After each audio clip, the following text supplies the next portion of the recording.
Good morning. It is Monday once again, and I have a 30-second mystery for you. Hopefully wake up your mind a bit, get you going for the week. The case. A man goes out drinking every night and doesn't come home until the wee hours of the morning.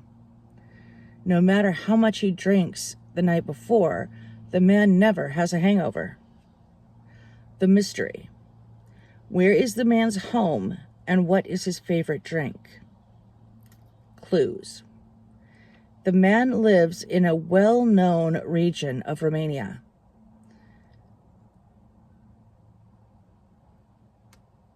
The man lives north of the equator, and the rest of the clues are giveaways. The man gets his drink straight from the source. The man lives alone in a European castle. The man always has a quick bite before he has a drink. And the man is a sucker for a free drink. All right, 30 seconds, go.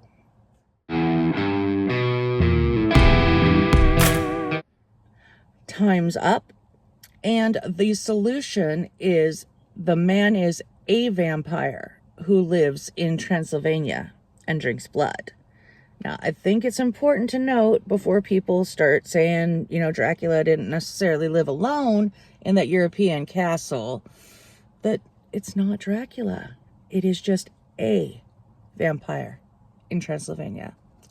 So we don't know anything about this one, except for that he lives alone, lives in a European castle, in a well-known region of Romania, which would have to be Transylvania.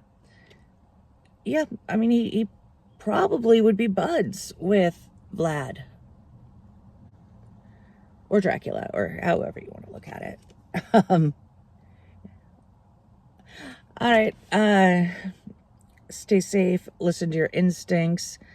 If you feel the need, wear a garland of garlic to bed, whatever makes you feel safe. See you next Monday.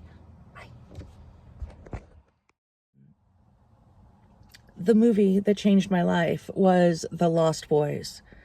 When I was 10, I got so obsessed with it. I rented it so many times that for my 11th birthday, the VHS store actually gave me my own copy.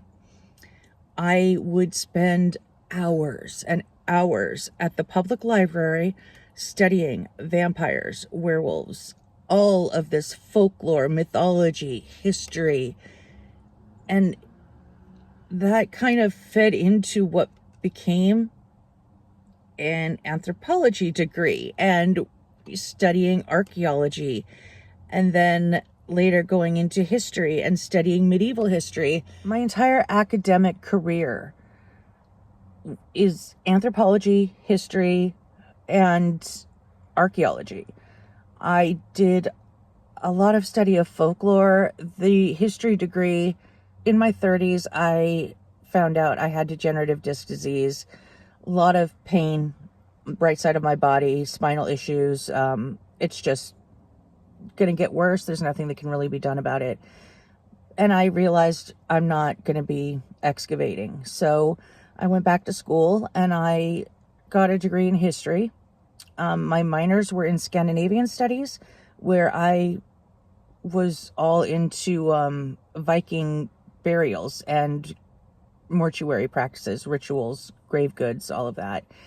And the second minor was NELC, Near Eastern Languages and Civilizations, and I studied hieroglyphs, ancient Egypt, Sumeria, Babylon, but my actual major was history.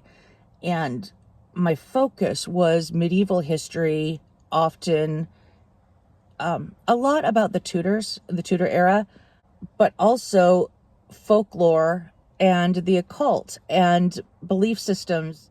I wrote research papers on a werewolf outbreak in France, and I'm just so fascinated by this kind of thing. I always have been, but I can definitely trace it to the Lost Boys.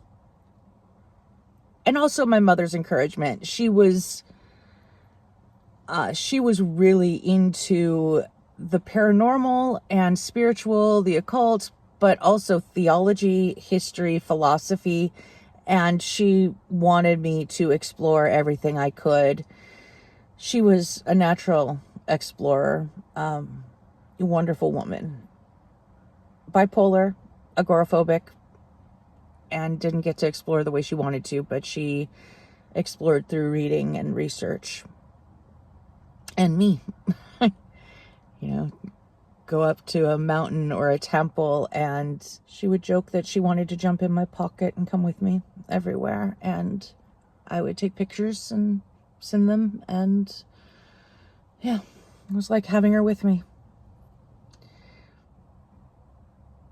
For my 11th birthday, she carved a table leg into a steak, burnt crosses into it.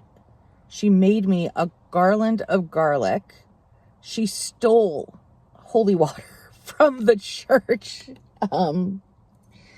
She was Wiccan. My dad was Catholic. She had a lot of respect for the Catholic Church, but apparently stealing holy water for her 11-year-old daughter's vampire kit was justifiable.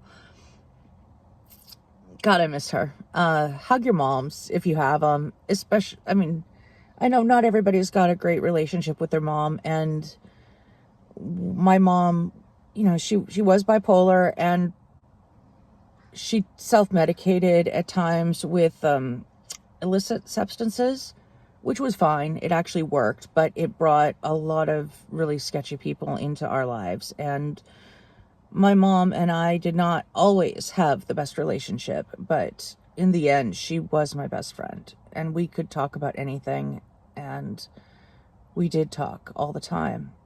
And lost her a few years ago and miss her daily. So, Sharon Rose, I love you. If you have a good relationship with your mom, please go hug her, tell her you love her. And if you don't, I'm sorry.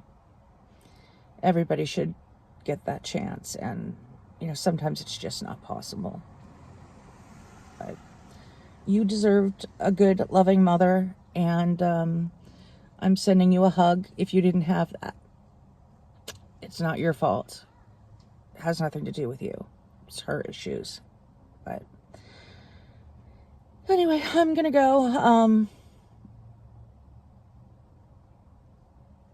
Just you can't just bring up a Transylvanian vampire. I want to go into like a diatribe about Stoker's influences, but I'm not going to. I'm going to let you go because these are supposed to be very quick. All right, see you next Monday.